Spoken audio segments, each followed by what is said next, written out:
I completed reading Bartle and Sherbert. This is chapter 10, and that was the last chapter that I had not read. Of course, this is really reading complete for this book.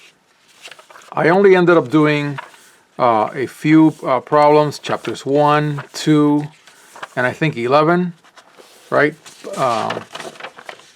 Yeah, 1, 2, and 11. But now algebra is calling, linear algebra, abstract algebra. So I'm going to pause Baby Rudin project, and I'll have a video about that and looking back at 16 months of that project. Well, a year of that project and then the other 6 months from other reading. So yeah, the book, of course, if you've seen any of the videos before and the playlist this is in, is super readable. The problems are doable.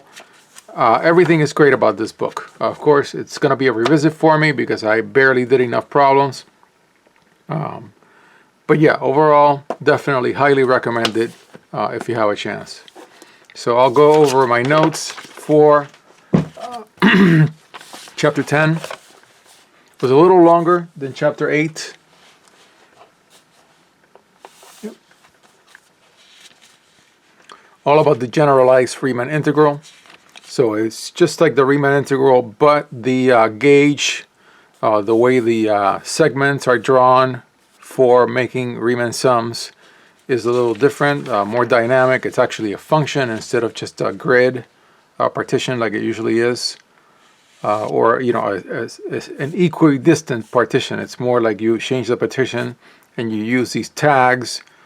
So that's what all these theorems are about, and they all go back to chapter 7. So for example, after a while, a couple of times I started doing is going back to the equivalent chapter in chapter 7 and then mapping it so I could see the difference in the actual gauge. So here, for example, it says if there exists a number, L, that's the limit, such that for every epsilon greater than 0 there exists delta sub E greater than 0, such that if P dot is a tag partition of AB with a condition that's the same, but then in the case of the generalized Riemann integral is such that for every epsilon greater than 0 there exists a gauge delta epsilon on AB such that the tag partition is delta sub epsilon fine. So really that's the major distinction, and through all these theorems you're going to find some small differences between the theorem in chapter 7 to the theorem in chapter 10, and it's all about the specific gauge that is used in the partition, in the tag partition. Yeah.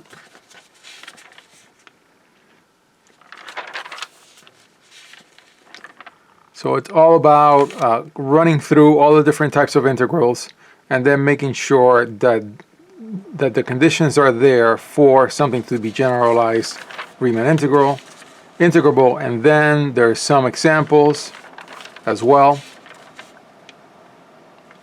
Of course, then the fundamental theorem of calculus is restated, first form, second form, now for the generalized Riemann integral.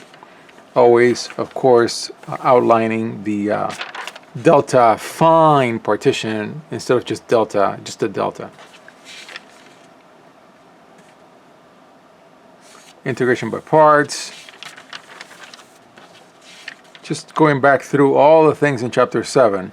And then there's all these theorems that are used for generalized Riemann integrable functions, such as Hacke, I think it's pronounced Hacke's theorem.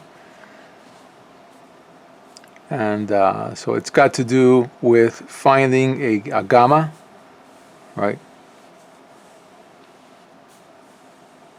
So the interval AB is broken off at gamma, and then a limit is taken as you're coming in from the left side to B.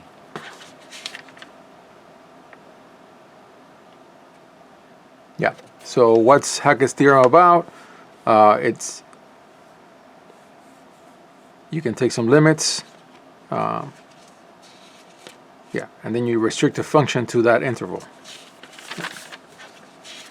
Then the Lebesgue integral, which really, and it's said at the very end, nobody ever really does a Lebesgue integral. They just do different Riemann integrals to get a Lebesgue result. It's shown here. They have a really good example.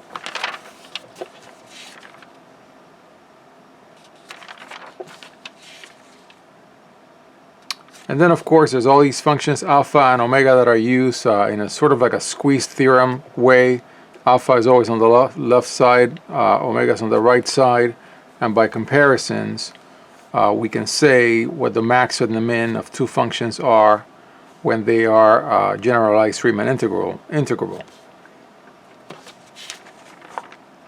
The semi-norm,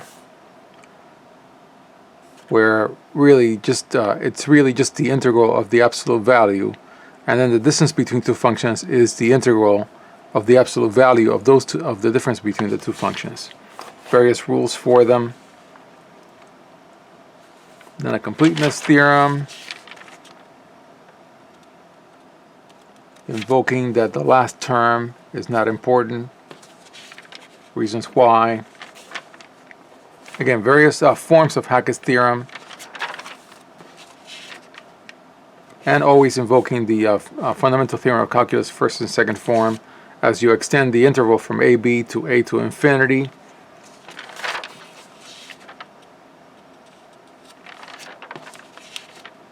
Then invoking uniform convergence.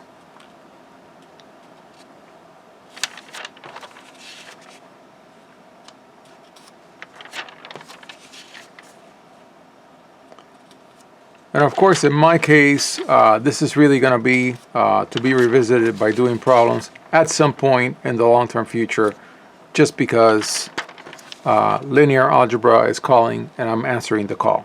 So that is the end of reading the book. There's a little bit about measurable functions in the very last section.